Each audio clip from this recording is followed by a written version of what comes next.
ஒரு பூசணிக்காய், ஒரு சுரைக்காய், இதெல்லாம் ஹைப்ரிட்டு. அதாவது உற்பத்தி அதிகமாக இருக்கும். நம்ம நாட்டு ரகம் நிறைய சத்து இருக்கும். இதில் பார்த்திங்கன்னா ஒரு செடிக்கு 10-20 காய், 4 கிலோ 5 கிலோ அந்தளவுக்கு பெரிய சைஸாகவும் வரும். கரெக்டான பதத்தில் பறித்தோம் அப்படின்னா இதே இப்போ 2.5 கிலோ பக்கம், குறைஞ்சது 2 கிலோ இருக்கும். அப்புறம் விவசாயம் பண்ணும்போது பூசணிக்காய், சுரைக்காய் இதெல்லாம் நீர்ச்சத்து அதிகமாக உள்ள காய்கறிகள், உடம்புக்கு ரொம்ப நல்லது.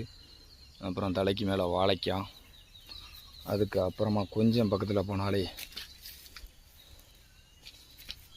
மாங்காய், தேங்காய்,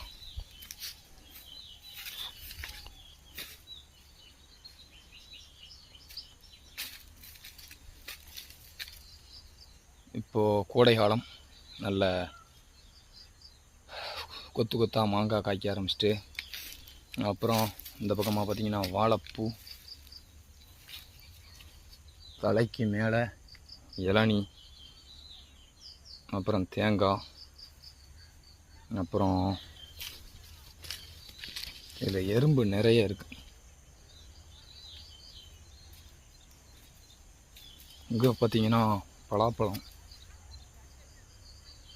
டாப்பில் 2, இந்த பக்கத்தில் 1. இந்த பழம்லாம் பார்த்திங்கன்னா ரொம்ப அருமையாக இருக்கும். ஸ்டார்டிங்கில் 10 வருஷத்தை தாண்டுது நம்ம வச்சு ஒரு வாட்டி ஒரே காய் காய்ச்சிது. அதுக்கப்புறமா இப்போ தான் காய்க்கி ரொம்ப லேட் பிக்கப் அப்படின்னு சொல்லலாம். பழம் நல்லா அருமையாக இருக்கும் சாப்பிட.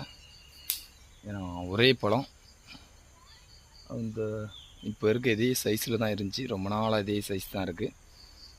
காய் நல்லா இருந்துச்சு. பலாக்காய், பலாப்பழமும் அவ்வளோ ஒரு அருமையான டேஸ்ட்.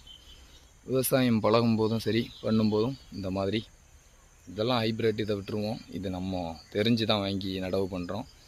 ஏன்னா பேராசை, நிறைய காய்க்கும், நல்லா விற்கலாம் அப்படின்னு சொல்லிட்டு. நாட்டு ரகம் அந்த மாதிரியாக நமக்கு தேவையானதை முதல்ல நம்ம வியாபாரம் பண்ணணும் அப்படிங்கிற ஆசையை இப்போ குறைஞ்சிட்டு சத்தான உணவை சாப்பிடணுங்கிற அளவுக்கு மாறிட்டோம். நிறைய நாட்டு ரக விதைகளை தான் நம்ம நண்பர்கள்ட்டையும் சரி கேட்டுக்கிட்டு இருக்கோம். கிடைக்கும்போது நம்ம நிறைய உற்பத்தி பண்ணி நமக்கு தெரிஞ்ச நண்பர்களுக்கும் கொடுப்போம். முடிஞ்சால் ஃப்ரீயாக கொடுப்போம், இல்லை அப்படின்னா செலவாகிற தொகையை கொஞ்சம் வாங்கிட்டு கொடுப்போம். உடல் ஆரோக்கியம் ரொம்ப முக்கியம். விவசாயம் பண்ணும்போது நிறைய உடல் ஆரோக்கியம் கிடைக்கும், மறந்துடாங்க. எல்லோரும் விவசாயம் கண்டிப்பாக பழகுங்க. பணம் எப்போனாலும் சம்பாதிக்கலாம், ஆரோக்கியம் இருந்தால்.